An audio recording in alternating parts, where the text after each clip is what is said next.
welcome everybody to the Verts Podcast. This is your host, Sonny Weaver, accompanied by my main man, the one, the only, Taut, the killer. How you doing today, Taut? I'm doing good. How about yourself? Couldn't be better. Excited to be here on the show.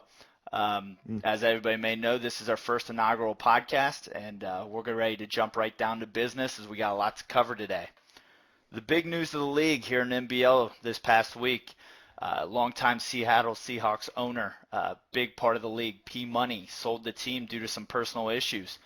Looking at it, Taut, he's made some major contributions to the league from P Money Films. He's been part of the advisory board with the league office and also a member of the Hall of Fame, very first class. How do we think that people are going to remember P Money long term?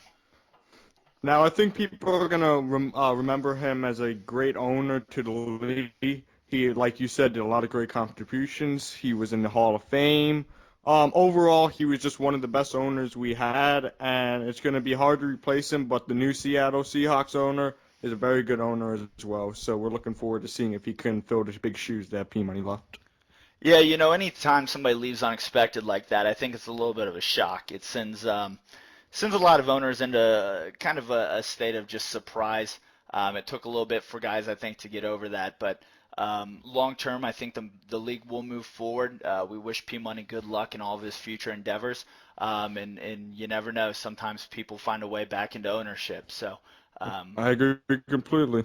We'll look forward to that. The next biggest news of the week, there's been some recent issues as far as personal conduct goes among the league's members. I think the league's getting a little bit fed up with that.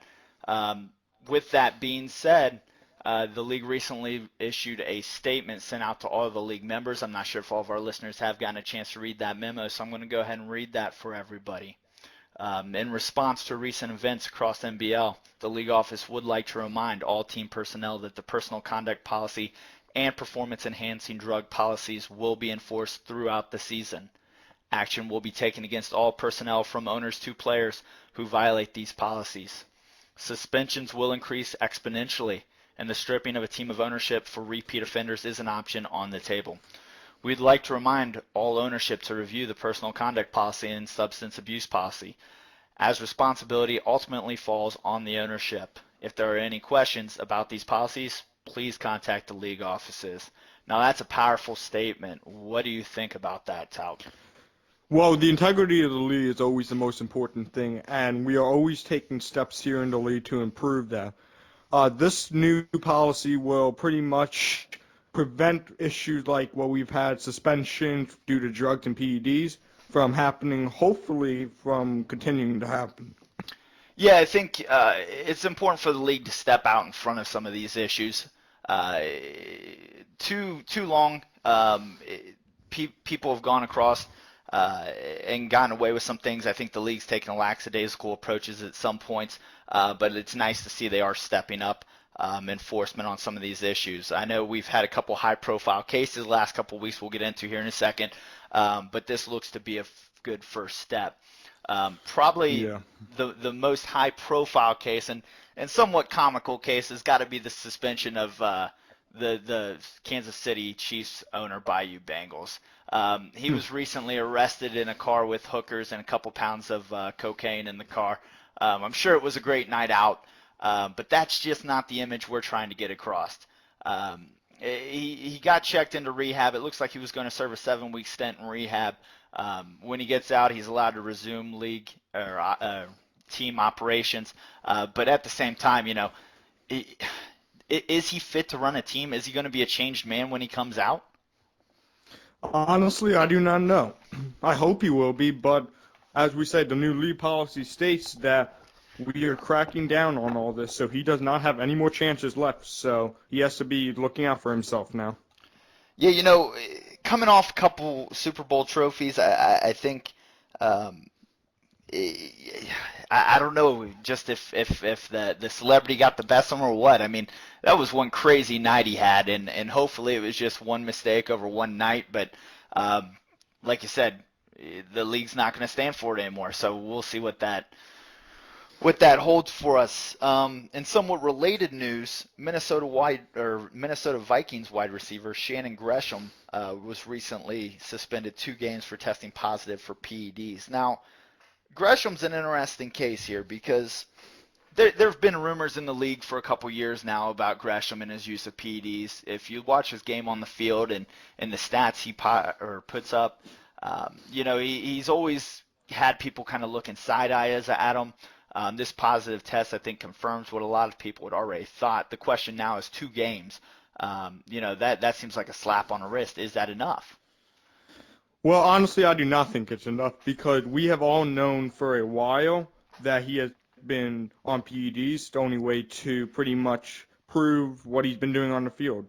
I think he should have got a 5 to 6 game suspension because it's been going on for so long.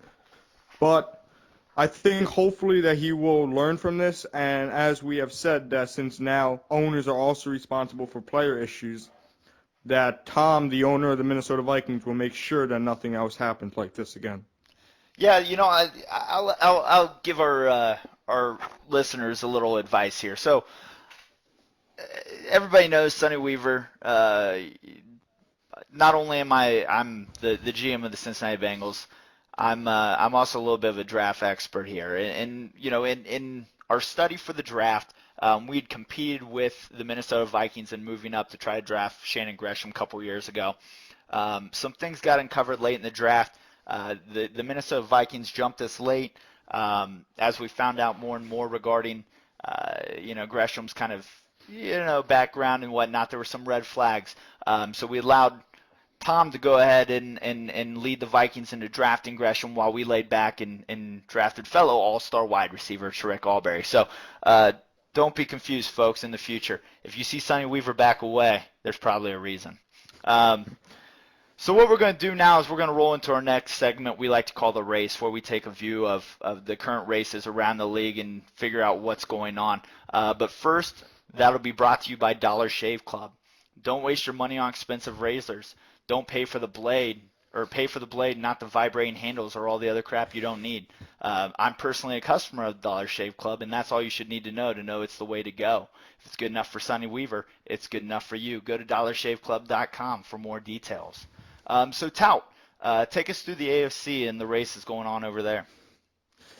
All right, so let's start off with the AFC North. Now, there are 3 owners currently competing for the division there. We got Entrain, who's the owner of the Cleveland Browns, and right now I believe he is in first place in that division. Sonny Weaver, who is my co-host right here, and he is also the owner of the Cincinnati Bengals. And then the Pittsburgh Steelers. That team has come out of nowhere in the past 2 seasons and had been dominating everyone, and they are very clearly in the picture for a division title. So that division, they wanted to be monitored very closely from now to the rest of the season. Yeah, let me jump in here real quick for you here. The Cincinnati Bengals currently are sitting in first place. I just want to clear that up for you there, Tal. Oh, you actually got the first place. Yeah, nice. yeah, we're sitting in first place right now. But let me tell you, this division is up for grabs. It's anybody's to take. The Pittsburgh Steelers have really come along and made this a 3-headed monster. The Cleveland Browns, boasting the number 1 defense in the league, has made this really a fun and tight division. It looks like at least 1 wild card is going to come out of this division. There could possibly be 2 wild cards. So this is going to be the division to watch as the AFC fights for their chance at the Super Bowl. And if I had to bet, obviously I'm a little biased, but I'm going to go with the AFC North to be the Super Bowl representative of the AFC. But what about the East and the South? What about those 2 divisions? They can put out a Super Bowl contender. I think you may be under that drug testing policy here very soon. Why not? I mean, in the South, we got me, myself, the Jaguars owner, who we can always make a run. You never know. You got Ballers, who overspend like crazy in free agency, and he's fighting for the division. And then we got longtime owners, the longtime Texan owner, and also VZ, the longtime Indianapolis owner, who are always in the race for the division title. And then if we go over to the AFC South, AFC East, we have the Dolphins owner, we got the Jets owner, and the Bills owner. They're all fighting for the division over there, even though it may not look like it. There's plenty of time left for all 3 of them. and you never know. One of them could definitely go to the Super Bowl. Well, let's not confuse Super Bowl with playoffs, right? So somebody has to come out of those divisions. You look at the All AFC right, true. East. They're all right now sitting there with 3 wins. A couple of them have 5 losses. Some of them have 6. The reality is somebody's going to come out of there. Somebody's going to be really happy they get to play them in the first round. You scroll down to the South. There's some interesting stuff going on there. You got the Texans sitting at 4-4. Yourself there and the Tennessee Titans both sitting at 3-5. Yep. Tennessee Titans in their spending spree in the offseason you thought was going to yield a little better result than this, I but agree completely. I think that division's up for grabs. You got a couple dangerous teams there. Could be interesting come playoff time, but man, I'll tell you what, I could not expect this coming into the year that there'd be one team with a winning record between those two divisions. Very funny. All right, so let's go into the AFC West. Now, that division had gone through the most turmoil this season. So right now we got the Chargers, and we also have the Broncos fighting for the division crown. And it's amazing what both those teams have been able to accomplish this season, especially with all the adversity that division has faced so far. Yeah, I think you look at the Kansas City Chiefs sitting down at 2-6. I think they're a team just in complete turmoil and disarray right now with ownership and flux. Will that change when ownership gets back?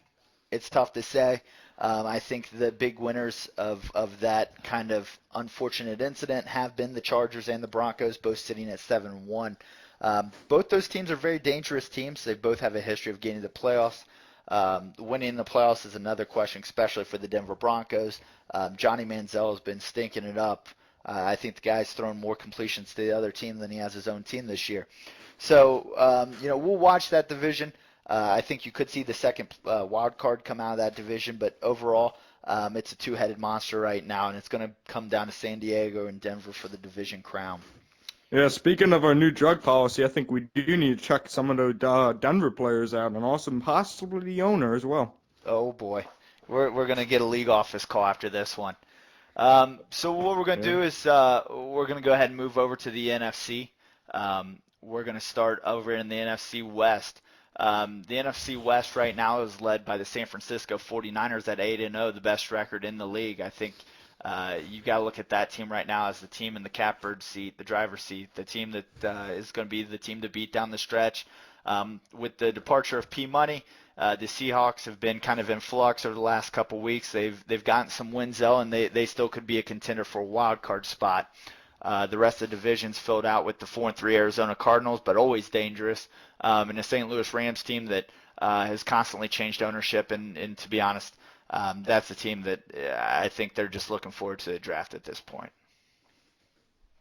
Yeah, I think you're right about that. The Rams, hopefully we found our new owner who's going to be dedicated and take them out of the cellar of the NFC West. But honestly, Saluki has this whole division wrapped up. But like I said, there's always room for anyone to improve. And just I think this season it's Saluki's. Next year, I'm going to go and say the Rams are going to be the division for next year. So you're really trying to push them on that drug testing thing, aren't you? Yeah. So A little bit. So we'll move out to the North. The North is always a very competitive division in the NFC. Right now, the Chicago Bears leading the way at 7-1. The Detroit Lions just suffered a heartbreaking loss today that drops them to 5-3 and puts them in a tough spot to even come away with a wild card, but they still are in that hunt. Surprisingly, the Green Bay Packers, who are constantly in the hunt for the division title, I think they won back-to-back the previous 2 years. They're sitting at 3-5. New arrival at quarterback Cam Newton has just not produced, I think, like most people thought he would.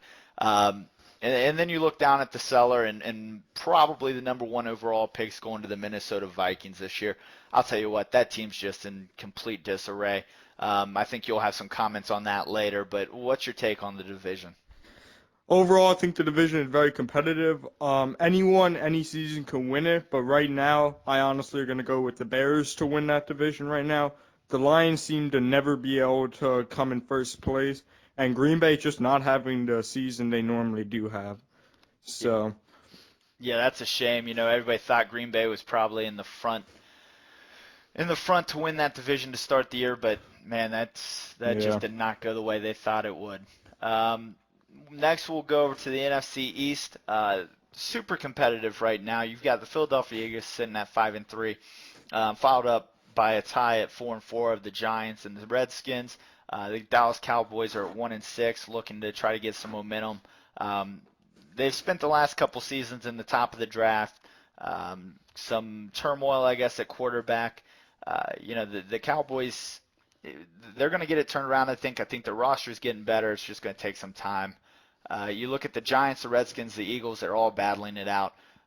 They've got some good wins amongst all of them, but they also got some bad losses. That's a division that I think is going to come down to the last week. Yeah, I agree with that 100%. I'm going to offer some advice to the Cowboys owner right now. There's going to be a free agent I think you should take. His name is Blake Bortles. I think he can help you. Oh my God! Don't be sending that curse on to anybody else. Why not? I mean, it wasn't just my team. The Patriots also got hit with the curse. Oh, maybe it'll work the reverse. All right, so the last division in the NFC is the South. Right now, the Saints are carrying that division at 6-1, followed up by the 3-4 Atlanta Falcons, 3-5 Carolina Panthers, and the 2-6 Tampa Bay Buccaneers. Now, the interesting thing about this division is everybody in that division, even though they're below 500 outside the New Orleans Saints, is good for an upset. We just saw today the Carolina Panthers upset the Detroit Lions. The Tampa Bay Buccaneers have a history of making some upsets. I think they beat the Titans earlier this year. They had beaten the Bengals last year. Basically cost them the number one overall seed. You look around this division, you feel like they should be better, but it looks like it's New Orleans to take. What are your thoughts on the division, Taut? Yeah, before I go into that, I just have one question for you. How is beating the Titans considered an upset? Since Well, when does that happen? it's all in perspective. The Tampa Bay Buccaneers, 1-6. It's just perspective. Okay, I mean, true, but I would like 4-0 against them for 2 straight seasons or something like that. So it's not that hard to do. But yeah, that division, it's pretty much the Saints to lose at this rate. But Jackie, who's a great owner and is on the NBL committee for the Hall of Fame committee. Also, the Falcons owner is a very tough owner. I can attest to that. And I mean, it's just a very hard-fought division. The Saints don't get any easy wins. They have to fight every week. And the Bucks, who knows? They might be able to become the next division winner next year. Never know. Right. Well, that's the recap of the race. We're going to move on and we're going to get Taut's take on some stuff. But first, I want to mention our sponsor, Subway. Taut's Fresh Take is brought to you by Subway. Eat Thanks fresh. for pronouncing my name right. Yeah, sorry about that. So we're coming up to the halfway point of the season. What teams do you think are your biggest surprises, both good and bad? Let's start with the bad first. I think we all seen where this is gonna happen. Let's go with Tom's Minnesota Vikings. They're 0-8. They have not won a game. He says going to Atlantic City is gonna make them better. I mean, hopefully they all get drug tested when they come back. Yeah, that's going to be a tough one. I don't know if I just had a guy coming off a 2-game suspension and take my team to Atlantic City. That may be some poor ownership choices, but it's his team, his prerogative. I agree. Now let's just hope they can at least get one win so we don't have to hear him complaining all off season. Exactly. All right, and then the team that I think has shocked everyone this year is the San Diego Chargers and Fat Five Freddy. Now, even though he's a Boston Celtic fan as well, what he's done with this team is unbelievable. After losing some key free agents like Basti Vereen to Denver Broncos, he has rebounded with a 7-1 record, and there's a good chance that he might be able to go far in the playoffs with this team. Yeah, the Chargers really have been the surprise of the year. They're in that tough division. I think Kansas City's, their loss is San Diego's gain. The one game that San Diego even lost this year, it almost seemed like the team was on autopilot, just kind of going through the motions, not even really caring what was going on. So you look at this team and you think that's a team that's got a shot at a Super Bowl. Yeah. I also got to agree with you. Ownership there does find a way to reload. And that's something that definitely needs to be appreciated by those from the outside looking in. Yeah, I think we all can learn some lessons from Fat Five Freddy on how he rebounds after losing key free agents, because a lot of us have issues with that. Speak for yourself there, big guy. This guy never has to reload. I'm always ready to go. All right. You got a bigger market than I do, so. We're playing the market games. Here we go. All right. Well, that was Taut's Fresh Take brought to you by our friends at Subway. Next, what we're going to do is we're going to go ahead and take Tout and put him on a little game we like to call the Hot Seat. The Hot Seat is brought to you by Frank's Red Hot. I put that shit on everything. Here's how this will work. I'm about to read off 10 questions to Tout. They're going to be more statements or phrases. He's then going to have to give me a one-word answer to describe them. It'll be rapid fire. He gets one word and one word only. Tout, you're on the Frank's Red Hot Hot Seat. Are you ready? I'm ready as I ever will be. All right, here we go. First word is MBL. Awesome. AFC South. Pathetic. Tennessee Titans. Overrated. NFC North. Horrible. Minnesota Vikings. Embarrassing. Shannon Gresham. Drugs. Super Bowl title. Taut. Bomber. Annoying. San Francisco 49ers. Amazing. Playoffs. A lock. Oh, man, a lot of tough talk there from Tout. You guys are going to be giving him some crap, I can already tell, but you know what? That's part of being on the hot seat. Tout, you are officially off the Frank's Red Hot Hot Seat. Thank you for having me. No problem. All right, that looks like all the time we have for today. I want to thank our sponsors, Subway, Dollar Shave Club, Frank's Red Hot. We look forward to a good show next week. We'll be doing some recap of the recent action, talking about what's happening around the league. We look forward to having the owner of the San Francisco 49ers, Saluki, on. He's also the writer of Numbers Never Lie. We'll take a deeper dive into how things are going for the week. I'd also like to thank my guest host, Tout, for helping me out today. Thank you very much, Tout. Thank you for having me on the show. It's a great show. No problem. All right, guys, until next time, this is the Verts Podcast. Tout and Sonny Weaver saying see you next week. Adios.